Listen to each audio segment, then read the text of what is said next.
ससुराबा नमस्कार। ओहो ज्वाइँ साहब नमस्कार नमस्कार। हे पर्दैन ज्वाइँ साहब। कसको 10 रुपियाँ झरे रहेछ त्यही टिपेको बुवा। ए बाबु टाढाबाट आउनु भएको छ, बस्नु नि बाबु बस्नु।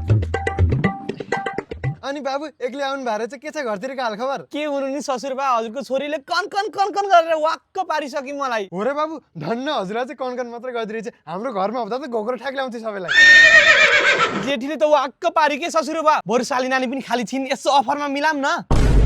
के अल्टिमा लाइफस्टाइल हो र अफर हुनलाई? भन्नाले लो तपाईलाई थाहा छैन अल्टिमाको न्यू इयर ग्रान्ड सेल चलिरहेछ। हरेक प्रोडक्टमा 70% डिस्काउन्ट। अझ फर्स्ट 100 कस्टमरलाई 2083 सालको उपलक्ष्यमा 2083 रुपियाँमै पावर ब्याङ्क र अन्य प्रोडक्ट पाइन्छ। फेरि यो अफर चाहिँ अनलाइनमा अप्रिल 3 गते राति 8 बजेबाट अनि भोलि अर्थात् अप्रिल 4 मा चाहिँ फिजिकली अवेलेबल हुन्छ। अनि अर्को कुरा अप्रिल 10 को राति मतदानमा चाहिँ यो अफर सकिन्छ। त्यही भएर छिटो गरिहाल्नु। अल्टिमाको अफर त साह्रै राम्रो रहेछ नि ससुरबा, तर हजुरको छोरीको कन अब म सहन सक्दिन। हजुरको दुःख मैले बुझेँ ज्वाइँ साहब। कि कान्छी नै लैजानुहुन्छ र? साँच्ची? ए ज्वाइँ नगर्नु यस्तो भुल। ह्याप्पी अप्रिल फुल।